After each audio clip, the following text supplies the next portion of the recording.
Hello मेरे प्यारे छात्रों, स्वागत है आज के हमारे इस नए वीडियो में। आज की वीडियो में हम चलिए 9th क्लास का मॉडल क्वेश्चन पेपर का सॉल्यूशन करने वाले हैं दोस्तों। क्वेश्चन एमसीक्यू रहेगा, ऑब्जेक्टिव टाइप का 40 क्वेश्चन है। फर्स्ट क्वेश्चन को देखते हैं। यहाँ पे देखिए पहला क्वेश्चन दिया हुआ है 7x² + 6x - 2 में x² का गुणांक पूछ रहा है।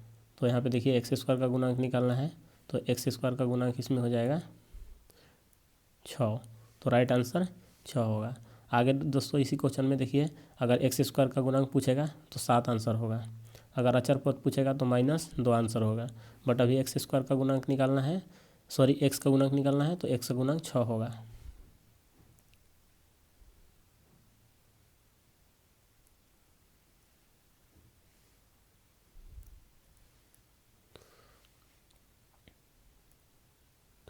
दूसरा देखिए, निम्न में से कौन एक चर में बहुपद है।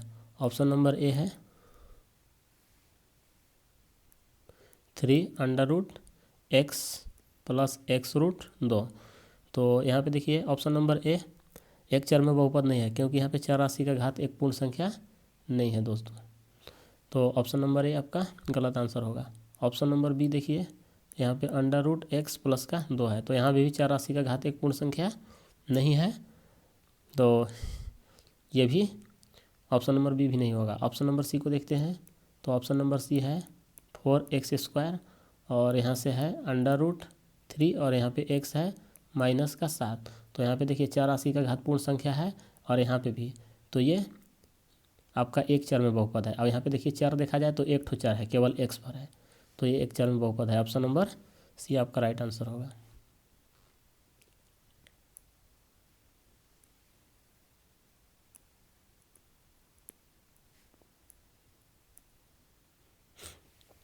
क्वेश्चन नंबर 3 को देखते हैं। 3 है x² - 2x + 5। तो बहुपद है, तो कैसा बहुपद है, तो यहाँ पे देखिए इसका घात 2 है, तो ये द्विघात बहुपद होगा। घात 2 है तो द्विघात वाले को द्विघात बोला जाता है, एक घात वाले को रैखिक बहुपद बोलते हैं, तीन घात वाले को त्रिघात बोला जाता है। तो ऑप्शन नंबर बी आपका राइट आंसर होगा, द्विघात बहुपद।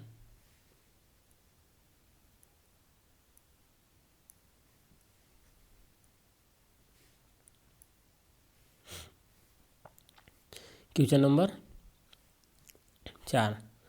क्वेश्चन नंबर 4 दिया हुआ है 99² - 98²। तो यहाँ पे देखिए a² - b² है, तो a² - b² बराबर होता है a + b और a - b। जैसा कि हम पिछला वीडियो में इस फार्मूला को प्रूव भी किए थे, एक वीडियो है दोस्तों, उसमें हम लोग इसका फार्मूला भी प्रूव किए थे। तो इसको हम लोग तोड़ देते हैं a + b और a - b में। तो हम लोग यहाँ से लिख सकते हैं 99 + 98 और यहाँ पे लिख देंगे 99 - 98, a + b और - b में। तो देखिए 99 में से 98 घटाइएगा तो 1 आएगा, और यहाँ से 99 और 98 को जोड़िएगा तो 9 8 17 के 7 हो जाएगा, 9 9 18 हो 19, और यहाँ पे इसका 1 होगा। तो इसको 197 गुने 1 करेंगे तो 197 आएगा। तो 197 आपका राइट आंसर होगा। तो ऑप्शन नंबर यहाँ पे देखिए सी आपका सही आंसर है, 197।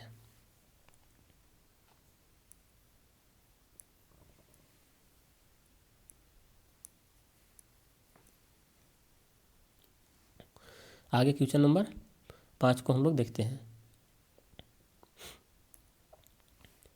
5 देखिए दिया हुआ है बिंदु 1 2, यहाँ पे बिंदु है 1 और 2, इसके बाद है -2 और -3, फिर यहाँ पे 2 है और -3 स्थित है, मतलब इस कौन चतुर्थांश में स्थित है। तो यहाँ पे देखिए हम लोग एक चतुर्थांश बना लेते हैं, ये x अक्ष है और ये y अक्ष है।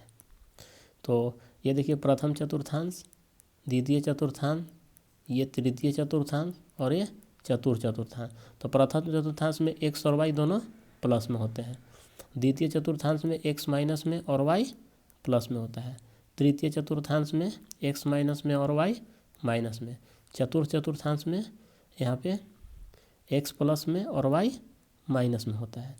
तो यहाँ पे देखिए पहला देखा जाए तो 1 और 2 दोनों प्लस में है, तो ये प्रथम चतुर्थांश में स्थित होगा। -2 और -3 ये तृतीय चतुर्थांश में स्थित होगा। यहाँ पे देखिए ये प्लस में है, 2 प्लस में और 3 माइनस में, तो प्लस और माइनस है, तो यानी कि ये चौथा चतुर्थांश में स्थित है। ये तीसरा में है और ये पहला में है और ये चौथा चतुर्थांश में है। तो हम लोग ऑप्शन को देखते हैं।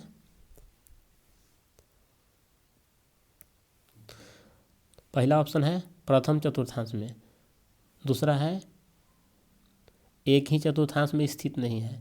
तो पहला तो आंसर नहीं होगा दोस्तों, क्योंकि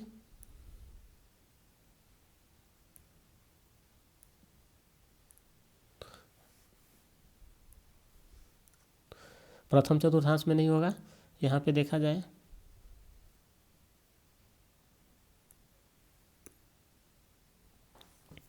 तो एक ही चतुर्थांश में स्थित नहीं है, तीनों बिंदु हम लोग तीनों अलग अलग चतुर्थांश में आ रहा है। तो ऑप्शन नंबर बी आपका राइट आंसर होगा। आगे देखिए क्वेश्चन नंबर 6। क्वेश्चन नंबर 6 दिया हुआ है -3, 5 की एक शख्स से दूरी पूछ रहा है। एक शख्स से बिंदु -3, 5 की दूरी, -3 और 5 की दूरी। तो एक शख्स से दूरी पूछ रहा है, चलिए इसको हम लोग कोऑर्डिनेट में बना लेते हैं। यहाँ पे देखिए 1, 2, 3, ये -3 हो गया और 5 लेना है तो 5, चलिए हम लोग y डैश ले लेते हैं। यहाँ पे x डैश ले लेते हैं। अब y पर 5 लेना है तो 1, 2, 3, 4, 5। अब यहाँ से देखिए दोस्तों -3, तो ये हो गया -3 और 5 लेना है तो यहाँ पे 5 लेंगे। तो इस जगह पे एक पॉइंट है -3 और 5। तो एक शख्स से दूरी पूछ रहा है, तो एक शख्स से दूरी यहाँ पे देखिए एक शख्स ये है, इससे दूरी कितना है 5, तो आंसर आपका 5 हो जाएगा।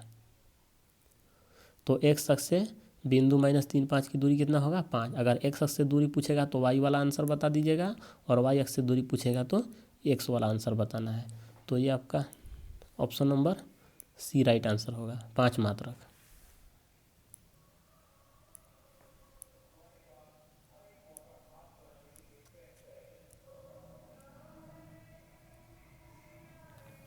क्वेश्चन नंबर आगे 7 को हम लोग देखते हैं। एक रेखा पर कोई भी बिंदु इस प्रकार का होता है। तो अगर एक रेखा पर कोई भी बिंदु, एक लाइन है, तो उस पर अगर बिंदु होगा तो के और के होगा। ऑप्शन नंबर डी आपका राइट आंसर होगा। क्वेश्चन नंबर अब 8 को देखते हैं।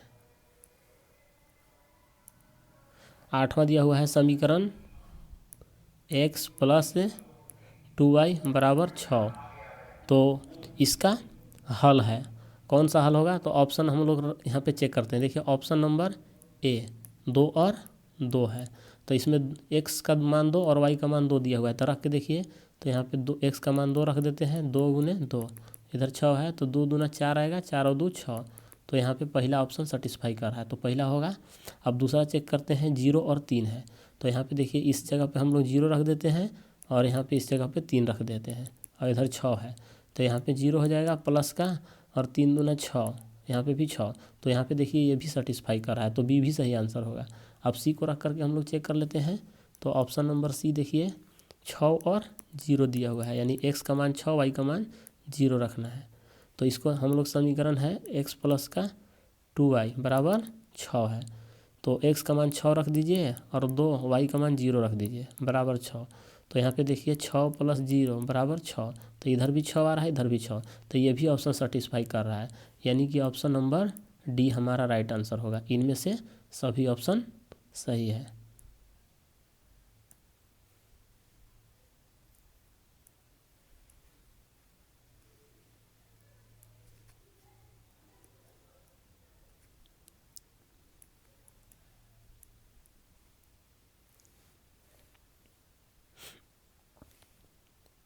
क्वेश्चन नंबर 9, 2 समांतर रेखाओं की ढालें होती है।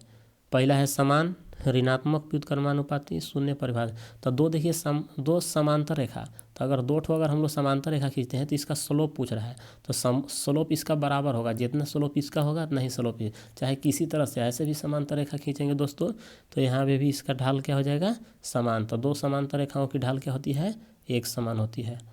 ऑप्शन नंबर ए 9 क्या आपका राइट आंसर होगा।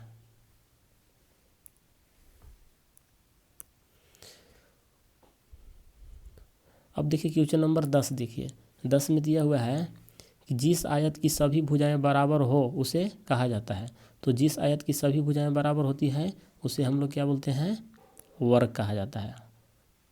देखिए ये आयत है तो इसका सभी भुजा बराबर कह रहा है, तो जिसका सभी भुजा बराबर हो जाएगा तो वो वर्ग कहलाएगा। तो ऑप्शन नंबर सी आपका राइट आंसर होगा।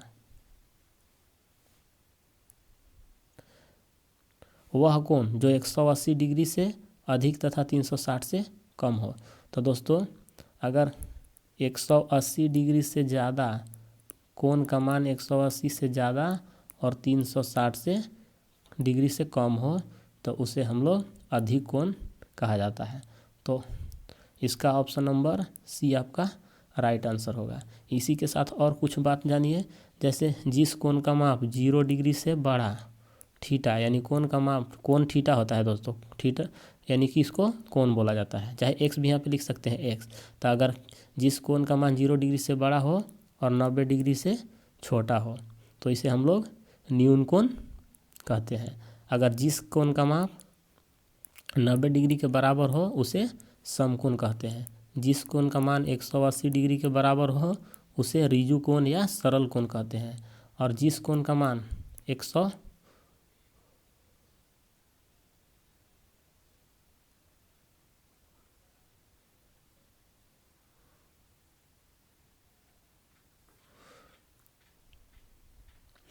सॉरी दोस्तों यहाँ पे थोड़ा सा कुछ मिस्टेक हुआ है। जिसका कोण का मान 180 डिग्री से बड़ा हो, 180 डिग्री से बड़ा हो, 360 डिग्री से छोटा हो उसे हम लोग प्रतिवर्ती कोण कहते हैं। तो इसका ऑप्शन नंबर यहाँ पे बी आंसर होगा। फिर से इसको एक बार हम लोग समझ लेते हैं दोबारा।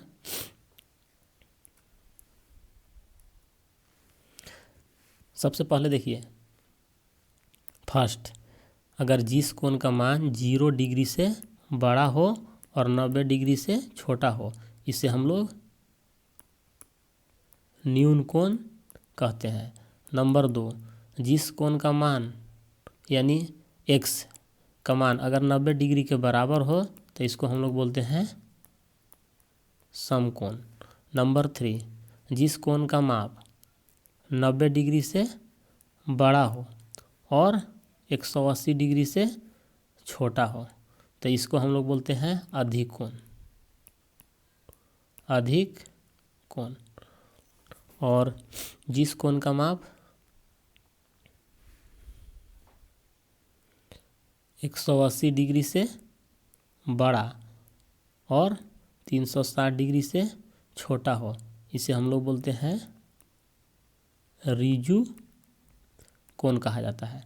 तो यहाँ पे क्वेश्चन में दिया हुआ है वह कोण जो 180 से अधिक और 360 से कम हो, तो सॉरी यहाँ पे ऋजु कोण नहीं होगा दोस्तों, प्रतिवर्ती कोण होगा। तो इसका हो जाएगा प्रतिवर्ती कोण, प्रतिवर्ती कोण होगा।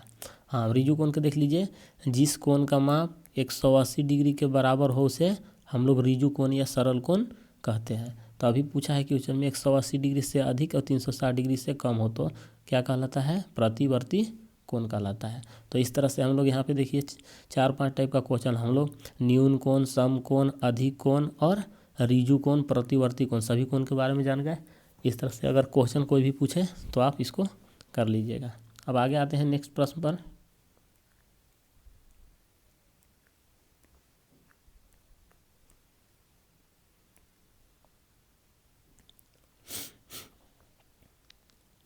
क्वेश्चन नंबर 12 देखिए,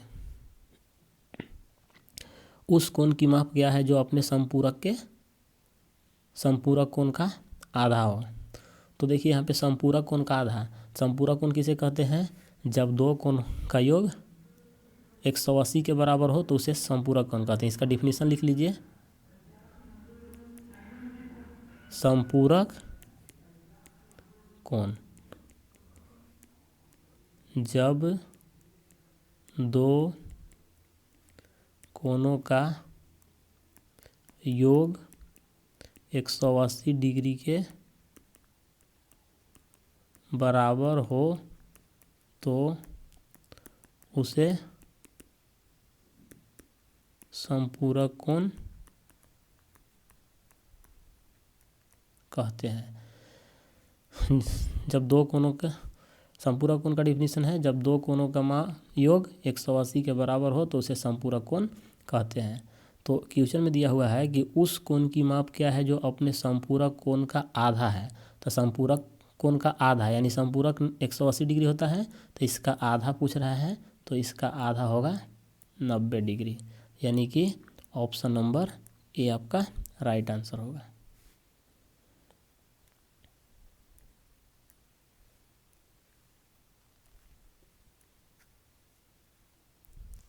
क्वेश्चन नंबर यहाँ पे देखिए 13, दो सर्वांग सम आकृतियाँ क्या होते हैं। तो दो सर्वांग सम आकृतियाँ क्या होती है, समान होती है यानी बराबर होती है। क्वेश्चन नंबर 14, अब क्वेश्चन नंबर 14 के देखिए, त्रिभुज ABC, त्रिभुज ABC सर्वांग सम त्रिभुज PQR, ये दोनों त्रिभुज सर्वांग सम है। तो क्वेश्चन कह रहा है कि PR किसके बराबर होगा। तो PR यहाँ पे देखिए P और R इसको लेना है, तो PR किसके बराबर हो जाएगा, AC के बराबर हो जाएगा। तो PR बराबर AC, तो AC आपका राइट आंसर होगा, ऑप्शन नंबर ए सही आंसर होगा। अब चलिए तो आंसर हो गया। अब इसी के साथ हम लोग कुछ और इसके गुणधर्म के बारे में जानते हैं। तो जैसा कि हम लोग त्रिभुज ABC और त्रिभुज PQR, जब दो त्रिभुज सर्वांगसम होते हैं तो सर्वांगसम त्रिभुज के संगत भुजाएं और संगत कोण बराबर होते हैं। तो यहाँ पे देखिए कोण की बात करें तो कौन कौन कोण किसके बराबर होगा, संगत कोण, संगत कोण, और एक तरफ लिख दीजिए संगत भुजा। तो संगत कोण में हो जाएगा कोण A, तो कोण A किसके बराबर हो जाएगा दोस्तों, तो कोण P के बराबर हो जाएगा। A किसके बराबर होगा, P के बराबर हो जाएगा। इसी तरह से कोण B, तो कोण B किसके बराबर हो जाएगा, कोण Q के बराबर हो जाएगा। कोण C किसके बराबर हो जाएगा, कोण R के बराबर। तो सर्वांगसम त्रिभुज के संगत कोण बराबर होते हैं, ये प्रॉपर्टी है। और संगत भुजा की बात करें तो संगत भुजा में यहाँ पे देखा जाए तो संगत भुजा हम लोग लेंगे AB, तो AB के संगत कौन हो जाएगा, AB यहाँ पे देखिए है, तो AB का संगत हमको लेना पड़ेगा PQ, तो AB बराबर हो जाएगा PQ। अब BC यहाँ पे देखिए BC है, तो BC के संगत कौन लेना पड़ेगा, QR लेना पड़ेगा, तो BC बराबर QR हो जाएगा। इसी तरह से AC, तो AC का संगत भुजा कौन होगा, AC यहाँ पे देखिए है, AC का संगत हो जाएगा PR, तो हम लोग इसको PR लेंगे। तो सर्वांगसम त्रिभुज के संगत कोण और संगत भुजाएं क्या होती है, बराबर होती है। तो इस तरह से क्वेश्चन इसमें आता है। तो कैसा भी क्वेश्चन पूछे इसमें से, अगर दो त्रिभुज सर्वांगसम दे तो उसको आप लोग कोण बराबर पूछे तो कोण को भी बराबर कर लीजिएगा, या संगत भुजा पूछे तो संगत भुजा को भी बराबर कर लेंगे। अलग अलग टाइप का क्वेश्चन यहाँ से बन जाता है। तो 14 कंप्लीट हो गया। अब आगे आते हैं नेक्स्ट प्रश्न पर।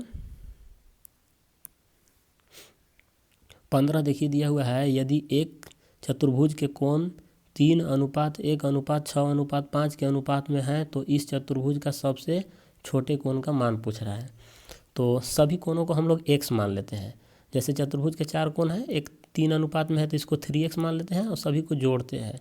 एक ठो एक दिया हुआ है तो इसको x मान लेते हैं, एक यहाँ पे है 6x और इसको 5 है। और सभी कोणों का योग कितना होता है, 360 डिग्री होता है। तो इसको सभी को जोड़ेंगे तो 3x और 1 4x हो जाएगा और 6 10 हो जाएगा, 10 और 5 15। तो यहाँ पे देखिए 15x बराबर हो जाएगा 360 डिग्री। तो यहाँ से x बराबर अगर हम लोग निकालेंगे तो 360 डिग्री बटे 15 होगा। अब इसको 15 से काट लीजिए, 15 दूना 30 और 15 चौके 60।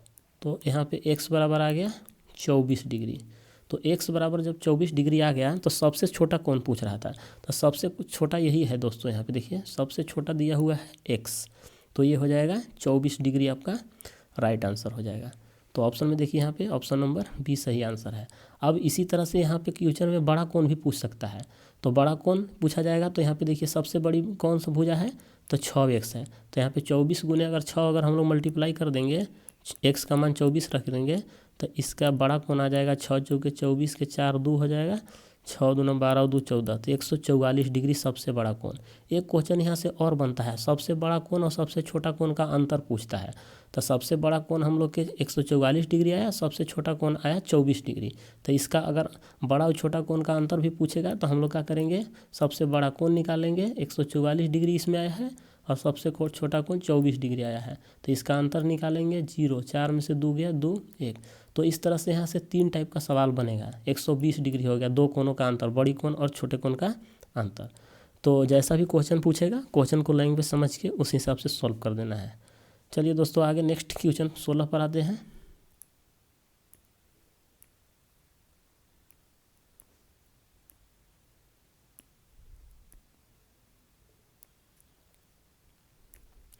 सोलह में दिया हुआ है, यदि एक समांतर चतुर्भुज ABCD में कोण D 125 डिग्री है तो कोण A का मान पूछ रहा है। तो चलिए हम लोग एक समांतर चतुर्भुज बना लेते हैं, जैसा कि यहाँ पे फिगर में देखिए बना दिए इस तरह का।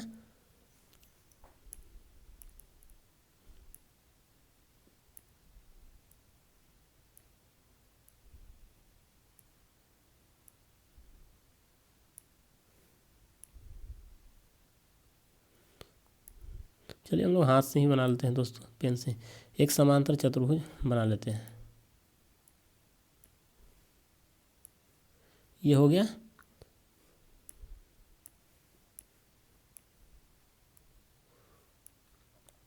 समांतर चतुर्भुज। इसका नाम देते हैं ABC और D। तो इसमें समांतर चतुर्भुज ABCD में ई दिया हुआ है कोण D 125 डिग्री। तो जब समांतर चतुर्भुज का गुणधर्म होता है कि समांतर चतुर्भुज के आमने सामने के कोण बराबर होते हैं, तो D 125 डिग्री हो जाएगा, तो यहाँ से B भी हो जाएगा 125 डिग्री। अब देखिए ये D और B 125 डिग्री हो गया, तो दोनों कोणों को जोड़िएगा तो 125 और 125 जोड़िएगा तो कितना आएगा 250 डिग्री आ जाएगा। तो अब देखिए दो ठो कोण बच गया A और C, तो ये भी दोनों समांतर चतुर्भुज के आमने सामने के कोण है, तो ये दोनों भी बराबर हो जाएंगे। तो यहाँ पे देखिए टोटल चतुर्भुज के, समांतर चतुर्भुज के ये चारों कोणों का योग 360 डिग्री होगा। तो हम लोग क्या करेंगे, 360 में से 250 को घटा देंगे, तो 250 को घटाएंगे 0, 6 में से 5 गया 1, 3 में से 2 जाएगा तो 1 आएगा, तो 110 डिग्री आया, यानी कि एंगल A और एंगल C मिला के 110 डिग्री हो रहा है। तो इसको देखिए दोनों कोणों का योग 110 डिग्री हो रहा है, तो हमको कौन कौन सा निकालना है, A निकालना है। तो इसका आधा कर देंगे, इसका आधा हो जाएगा, तो 110 डिग्री का आधा करेंगे, तो इसका 110 डिग्री का आधा कितना हो जाएगा 55 डिग्री। तो कोण A कितना हो जाएगा 55 डिग्री। तो आपका option number C right answer होगा।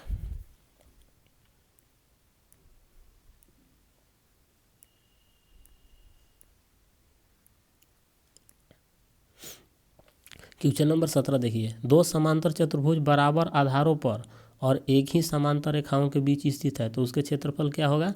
तो दो समांतर चतुर्भुज बराबर आधार और एक ही समांतर रेखाओं के बीच स्थित होते हैं, तो उसके क्षेत्रफल क्या होते हैं बराबर। तो क्षेत्रफल बराबर होगा, यानी 1:1 आपका राइट आंसर होगा।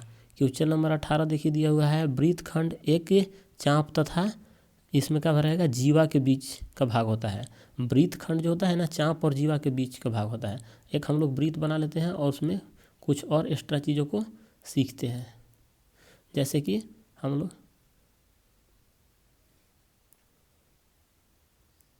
यहाँ पे एक वृत्त बना लिए। अब इसमें देखिए वृत्त बना लिए दोस्तों। अब इस वृत्त में हम लोग यहाँ पे देखिए ये केंद्र है।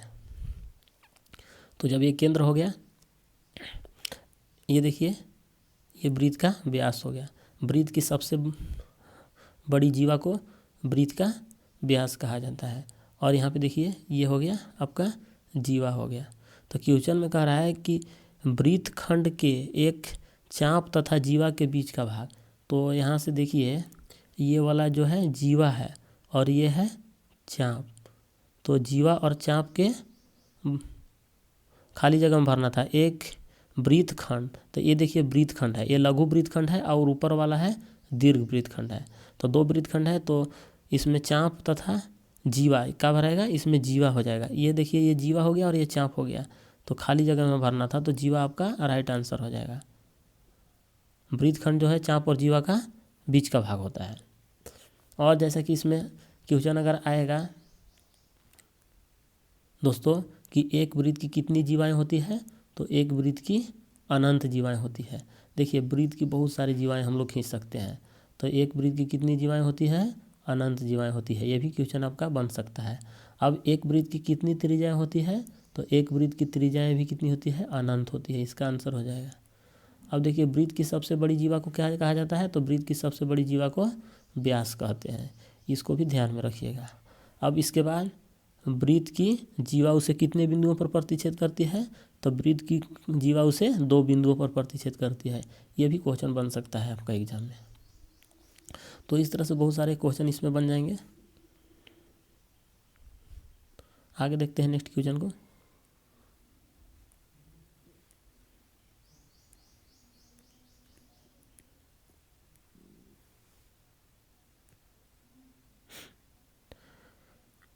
क्वेश्चन नंबर 19 देखिए। एक वृत्त के एक जीवा की लंबाई 8 सेंटीमीटर है तथा इस वृत्त की त्रिज्या 5 सेंटीमीटर है, तो इस जीवा की केंद्र से दूरी पूछ रहा है। तो चलिए इसको हम लोग केंद्र से दूरी निकालते हैं।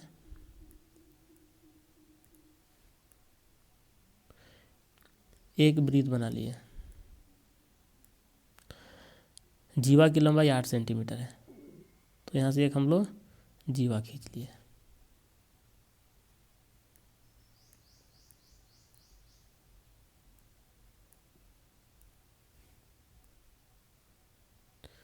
ये जीवा हो गया, इसकी लंबाई 8 सेंटीमीटर है और इस वृत्त की त्रिज्या 5 सेंटीमीटर है। तो चलिए हम लोग यहाँ से त्रिज्या बना लेते हैं। त्रिज्या की लंबाई कितना है, 5 सेंटीमीटर है।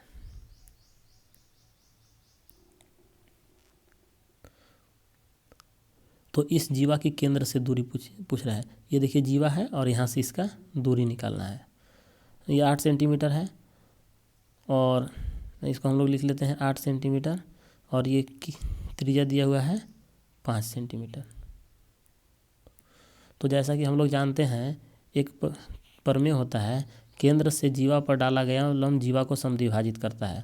तो ये देखिए केंद्र से जीवा पर हम लोग इस लंब को डाल रहे हैं, तो ये जीवा को 2 बराबर भागों में बांटता है। तो ये 4 सेंटीमीटर हो जाएगा और ये भी कितना हो जाएगा, 4 सेंटीमीटर हो जाएगा।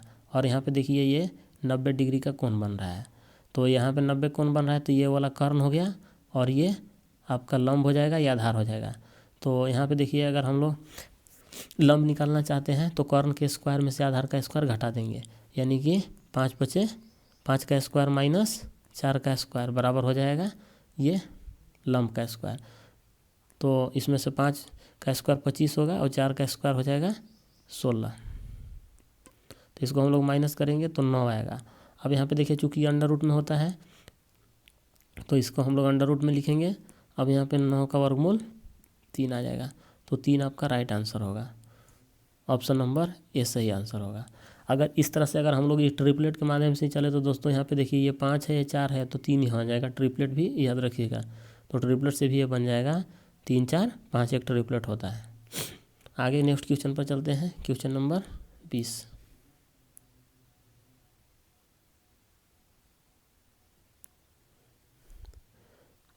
अर्धवृत्त का कोण होता है, तो अर्धवृत्त का कोण पूछ रहा है। अर्धवृत्त का कोण समकोण होता है। Option number B right answer. अर्धवृत्त में जो भी कोण बनता है ना वो समकोण होता है। Question number 21।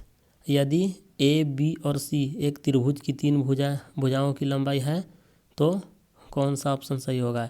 ए प्लस बी बड़ा होगा सी से, ए माइनस बी बड़ा होगा सी से, ए प्लस बी बराबर सी होगा, ए माइनस बी बराबर सी होगा। तो चलिए इस क्वेश्चन को हम लोग डिटेल्स में समझते हैं। जैसा कि हम लोग जानते हैं एक त्रिभुज बना लेते हैं।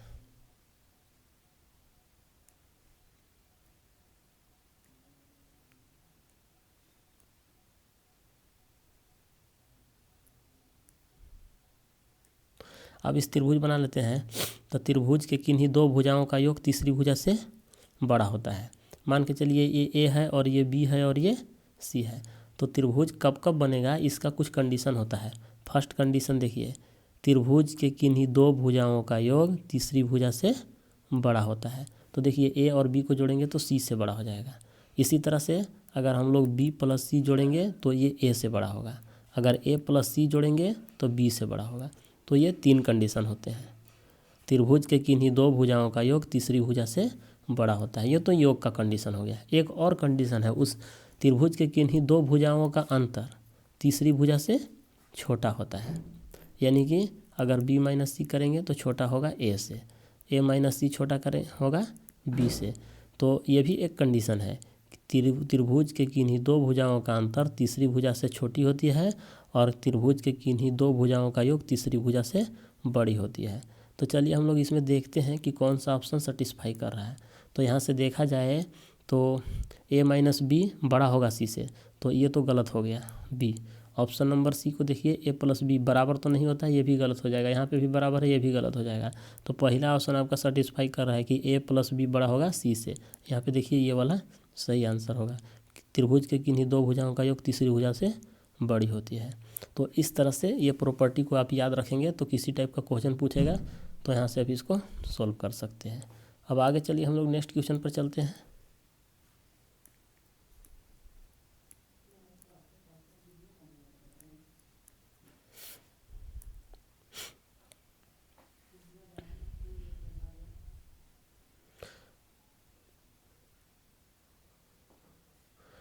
क्वेश्चन है कोण का समद्विभाजक। तो कोण का समद्विभाजक क्या होता है? कोण को दो भागों में बांटता है? नहीं, ये गलत बात है। कोण को दो बराबर भागों में बांटता है, ये आपका बी सही आंसर होगा। क्वेश्चन नंबर 23 देखिए, 10 सेंटीमीटर भुजा वाले समबाहु त्रिभुज का परिमाप पूछ रहा है। एक हम लोग समबाहु त्रिभुज बना लेते हैं। जैसा कि देखिए ये समद्विबाहु त्रिभुज है। तो समद्विबाहु त्रिभुज का गुणधर्म होता है कि समद्विबाहु त्रिभुज की सभी भुजाएं बराबर होती है। अब तो यहाँ पे देखिए ये भुजा और ये तीनों बराबर हो जाएंगे। अब इसका सब भुजा का मान दिया हुआ है, सब भुजा बराबर, तो 10 सेंटीमीटर भुजा दिया हुआ है। तो ये 10 सेंटीमीटर हो जाएगा, ये भी 10 सेंटीमीटर हो जाएगा और ये भी 10 सेंटीमीटर। समद्विबाहु त्रिभुज का परिमाप पूछ रहा है। परिमाप का मतलब होता है सभी भुजाओं को जोड़ना। तो यहाँ पे देखिए 10, 10 और 10 जोड़ दीजिए तो 30 सेंटीमीटर राइट आंसर होगा। ऑप्शन नंबर बी आपका सही आंसर है। आगे चलिए नेक्स्ट क्वेश्चन पर चलते हैं। हीरोन का सूत्र में एस क्या होता है दोस्तों? तो हीरोन का सूत्र जैसा कि आप लोग जानते हैं, हम लोग अर्ध परिमाप निकालते हैं पहले। एस बराबर होता है ए प्लस बी प्लस सी, त्रिभुज के तीनों भुजाओं का योग बटे 2। तो ये एस क्या होता है? अर्ध परिमाप होता है। तो यहाँ पे अर्ध परिमाप आपका सही आंसर होगा। तो यहाँ पे देखिए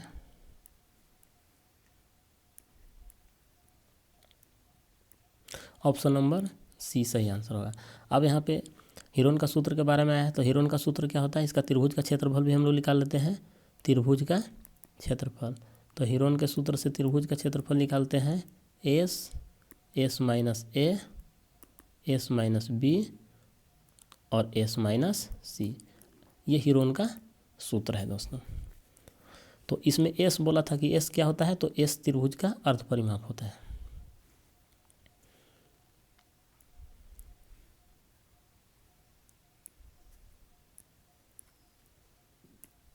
नेक्स्ट क्वेश्चन, एक घन का किनारा 10 सेंटीमीटर है तो उसका पार्श्व पृष्ठीय क्षेत्रफल क्या होगा?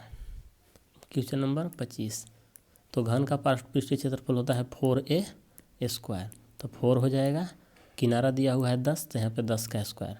तो 4 गुने 10 का स्क्वायर 10 दहा में 100, तो इसको मल्टीप्लाई करेंगे तो 400 आपका राइट आंसर होगा। 400 सेंटीमीटर स्क्वायर होगा क्योंकि भुजा सेंटीमीटर में दिया हुआ है। तो 400 सेंटीमीटर स्क्वायर आपका राइट आंसर सी हो जाएगा। अब क्वेश्चन नंबर 26 देखिए, वर्ग अंतराल 100 और 120 का वर्ग चिन्ह पूछ रहा है। तो वर्ग चिन्ह कैसे निकालते हैं?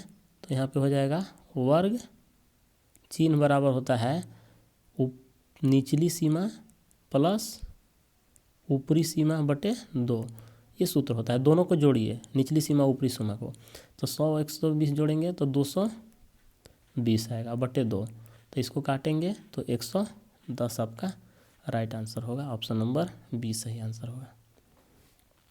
अब 27 क्वेश्चन देखते हैं।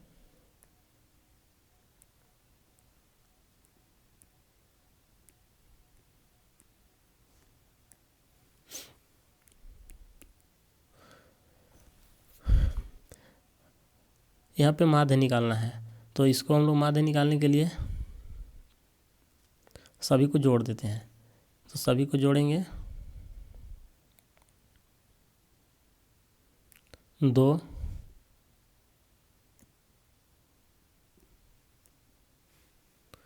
देखिए जो भी डाटा दिया हुआ है इसको हम लोग जोड़ लेते हैं दोस्तों। तो यहाँ पे देखिए है 2 plus 3 plus 4 plus 5 plus 0 plus 1 plus 3 plus 3 plus 4 plus 3, सभी को जोड़ करके और कितना है पहले गिन लीजिए ये फ्रैक्शन। तो 1 2 3 4 5 6 7 8 9 10, तो इसको हम लोग 10 से भाग लगा देंगे। तो सबके जोड़िए तो कितना रहा है बटे 10 हो जाएगा। देखिए 2 और 3 5 और 4 9 और 5 14 और 1 15 15 और 3 18 18 और 3 21 21 और 4 हो जाएगा 25 और 3 28, तो यहाँ से आ जाएगा 28 बटे 10, यानी कि 10 से भाग लगाएंगे तो एक अंक के बाद दशमलव लगेगा 2.8। ऑप्शन नंबर डी आपका राइट आंसर होगा। क्वेश्चन नंबर 28 देखते हैं।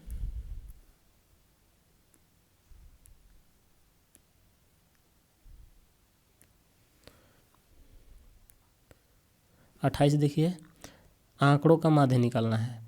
तो माध्य निकालने के लिए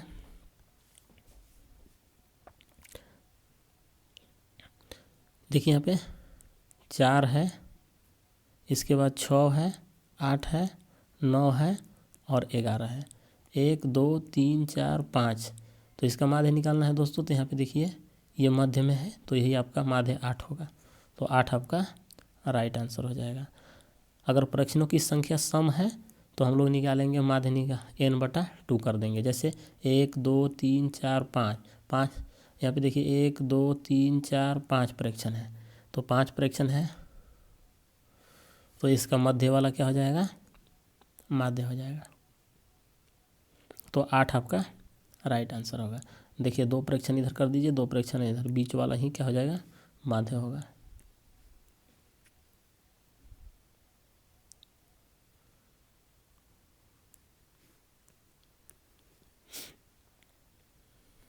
क्वेश्चन नंबर 29 देखिए। 29 में दिया हुआ है एक असंभव घटना की प्रायिकता क्या होगी। तो जब कोई भी घटना घटित नहीं हो सकती है असंभव घटना की प्रायिकता 0 होती है। यदि एक सिक्के को 2 बार उछाला जाता है तो परिणामों की कुल संख्या है। तो देखिए जब एक सिक्का है उसको अगर 2 बार उछालिएगा तो एक सिक्का को 2 बार उछालना है दोस्तों। एक सिक्का लीजिए उसको 2 बार, तो पहला बार उछालिएगा तो या तो हेड आएगा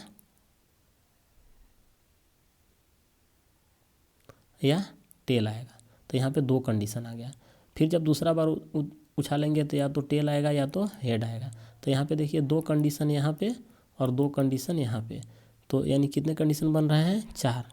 तो परिणामों की कुल संख्या कितनी हो जाएगी 4। पहला बार में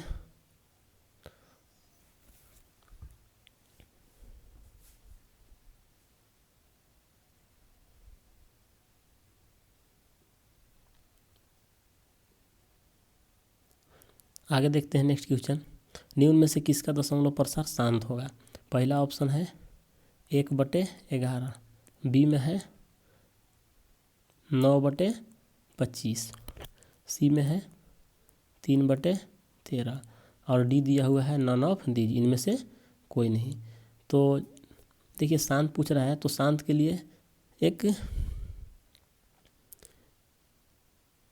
प्रमेय होता है। अगर उसको देखेंगे, अगर जिस परिमेय संख्या का हर 2 के पावर n और 5 के पावर m अगर इस रूप में रहेगा तो उसका दशमलव प्रसार शांत होगा, या दोनों में से कोई एक होना चाहिए। दो के घात में होना चाहिए, या 2 के घात या 5 के घात के रूप में होना चाहिए। 2 में से अगर कोई एक भी रहेगा तब भी उसका दशमलव प्रसार शांत होगा। तो यहाँ पे देखिए ऑप्शन नंबर बी 5 के पावर में है, 25 को हम लोग लिख सकते हैं ना 5 के पावर 2, तो इसका दशमलव प्रसार शांत होगा। ऑप्शन नंबर बी सही आंसर है। दोस्तों इसको अभी नाइन्थ क्लास में है ना, 10th में भी इसको पढ़ना है अच्छे से। तो इस तरह से अगर 2 के पावर में रहेगा और 5 के पावर में तो उसका दशमलव प्रसार शांत होगा। तो ऑप्शन नंबर बी का दशमलव प्रसार शांत होगा, यानी 25 से 9 में भाग लगाइएगा ना तो कट जाएगा, पूरा भाग कट के शांत आ जाएगा।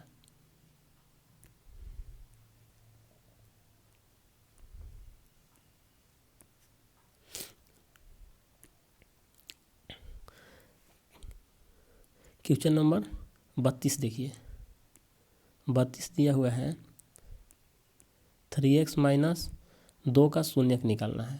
तो जब 3x माइनस 2 का शून्यक निकालना तो इसके बराबर हम लोग 0 ले लीजिए, और यहाँ से 3x बराबर 2 को उधर कर दीजिए तो 2 हो जाएगा, तो x बराबर हो जाएगा 2/3।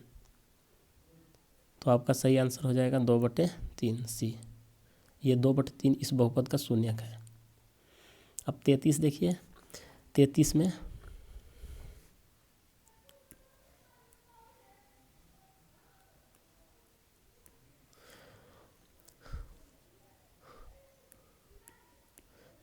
है 6x² प्लस का 5x माइनस का 6। तो इसका गुणनखंड करना है। तो इसका हम लोग गुणनखंड कैसे करेंगे, आप यहाँ से देखिए इसको गुना कीजिए। गुना करने पर कितना आ रहा है 36x²। तो गुना करने पर 36x² आना चाहिए, और घटाने पर कितना आना चाहिए 5x आना चाहिए। तो इसको हम लोग इस मिडिल पॉइंट को तोड़ देते हैं, 9 चौके 36, और 9 में से 4 घटाएंगे तो 5 आएगा, यानी कि इसको हम लोग लिखेंगे 6x² plus 9x minus 4x minus का 6। अब इस और इस टर्म में से कॉमन निकाल दीजिए। तो यहाँ से अगर हम लोग देखिए 3x बाहर निकाल देंगे तो यहाँ से 2x बचेगा, और यहाँ से प्लस का 3 बचेगा, और इसमें से -2 बाहर कर देंगे तो यहाँ से बचेगा 2x माइनस का 3। अब इसमें से देखिए देखा जाए तो 2x माइनस 3 फिर कामन निकाल देंगे। तो 2x माइनस 3 जब हम लोग कामन निकाल देंगे तो यहाँ से बचेगा कितना 3x, और यहाँ से 2 बचेगा। तो ये आपका गुणनखंड हो गया 2x माइनस 3 और 3x माइनस 2। सॉरी दोस्तों, यहाँ पे देखिए 2x प्लस 3 होगा, तो यहाँ पे 2x प्लस 3 लेंगे। अब -2 कामन करेंगे तो यहाँ पे भी प्लस में हो जाएगा, तो 2x प्लस 3 और 3x माइनस 2 होगा। तो 2x प्लस 3 और 3x माइनस 2 कौन सा ऑप्शन में है, ऑप्शन नंबर बी में है। तो ऑप्शन नंबर बी आपका राइट आंसर होगा। क्वेश्चन नंबर 34 को भी यहाँ पे देख लीजिए। क्वेश्चन नंबर 34 दिया हुआ है -2 और 4 का भुज पूछ रहा है, -2 और 4 का। तो इसको देखिए x अक्ष को भुज बोला जाता है और y अक्ष को कोटि बोलते हैं। तब भुज पूछ रहा है तो भुज -2 होगा, अगर कोटि पूछता है तो कोटि आपका 4 हो जाता है। आगे क्वेश्चन, अब आगे नेक्स्ट क्वेश्चन हम लोग देखते हैं क्वेश्चन नंबर 35 को। तो क्वेश्चन नंबर 35 यहाँ पे देखिए दोस्तों,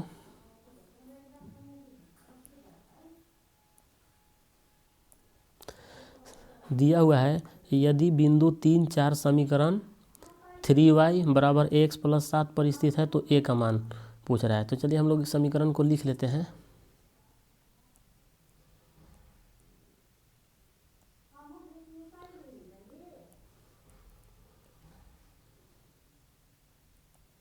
इसमें समीकरण है 3y बराबर ax प्लस 7 है। अब इसमें 3 और 4 पर निकालना है, तो यानी कि x का मान 3 रखना है, y का मान 4 रखना है। तो चलिए हम लोग यहाँ पे 3, y का मान 4 रख देते हैं, x का मान 3 प्लस का 7।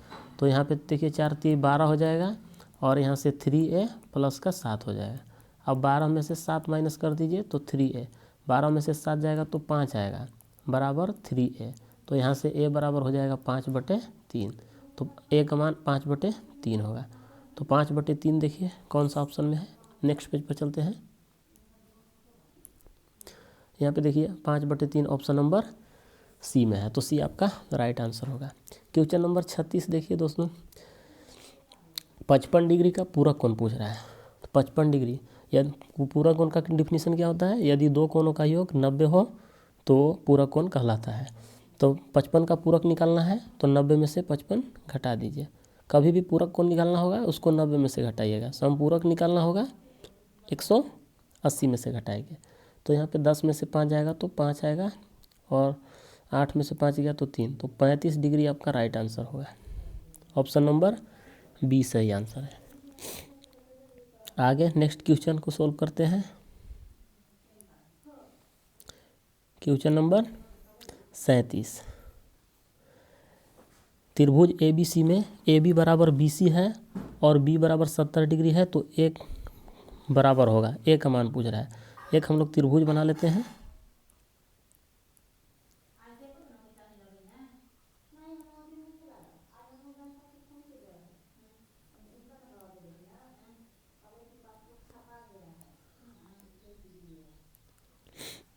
एक त्रिभुज बना लिए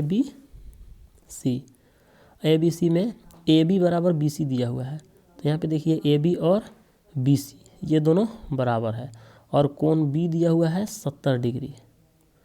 तो यहाँ पे ए का पूछ रहा है मान। तो देखिए दोस्तों, यहाँ पे एक थ्योरम होता है, यानी प्रमेय होता है, बराबर भुजा के सामने वाला कोण बराबर होते हैं। तो ये देखिए, ये भुजा AB और BC बराबर है, तो इसके सामने वाला कोण भी बराबर हो जाएगा, यानी 70 डिग्री है तो ये भी कितना हो जाएगा, कोण C भी आपका 70 डिग्री हो जाएगा। इस कोण के सामने वाला भुजा ये है और इस कोण के सामने वाला भुजा ये है। तो AB और BC बराबर है तो ये 70 हो जाएगा। अब जब 70 हो जाएगा तो एंगल ए पूछ रहा है कि ए कितना हो जाएगा। तो हम लोग इसको जोड़ेंगे दोनों, 70 और 70, तो 70 डिग्री और यहाँ पे 70 डिग्री 140 डिग्री होगा। अब त्रिभुज के तीनों कोणों का योग 180 होता है, तो यहाँ तो 140 हो गया, तो बच कितना रहा है 40 डिग्री, तो यहाँ पे 40 डिग्री होगा। यानी कि ऑप्शन नंबर बी आपका राइट आंसर होगा। ए का मान कितना हो जाएगा, कोण ए बराबर 40 डिग्री होगा। आगे नेक्स्ट क्वेश्चन,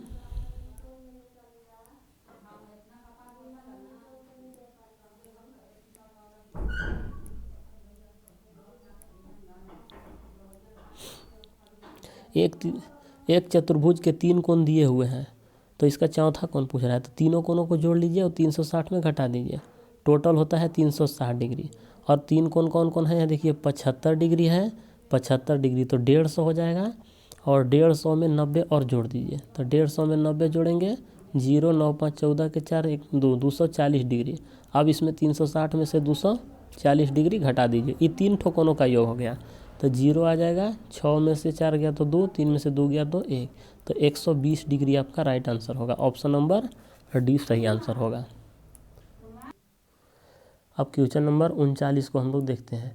तो क्वेश्चन नंबर यहाँ पे 39 देखिए दिया हुआ है, आंकड़ा दिया हुआ है 2, 3, 5, 2, 5, 7, 5, 4, 5, 5, 6, 5, 4, 1, 5 में 5 की बारंबारता। तो 5 की बारंबारता पूछ रहा है, यानी कि 5 कितना बार आया है दोस्तों। तो यहाँ पे देखिए 5, यहाँ पे देखिए 1 बार, 2 बार, 3 बार, 4 बार, 5 बार, 6 बार, 7 बार। तो 5 कितना आया है, 7 बार, तो इसकी बारंबारता क्या होगा, 7। ऑप्शन नंबर ए आपका राइट आंसर होगा। अब क्वेश्चन नंबर 40, एक सिक्के को 100 बार उछालने पर 60 बार पट प्राप्त आता है। क्वेश्चन फिर से पढ़ लेते हैं। एक सिक्के को 100 बार उछालने पर पट 60 बार प्राप्त होता है, तो चित्त प्राप्त करने की प्रायिकता कीजिए। तो जब एक गो सिक्का है उसको 100 बार उछालिएगा तो कुल परिणाम तो 100 आएगा।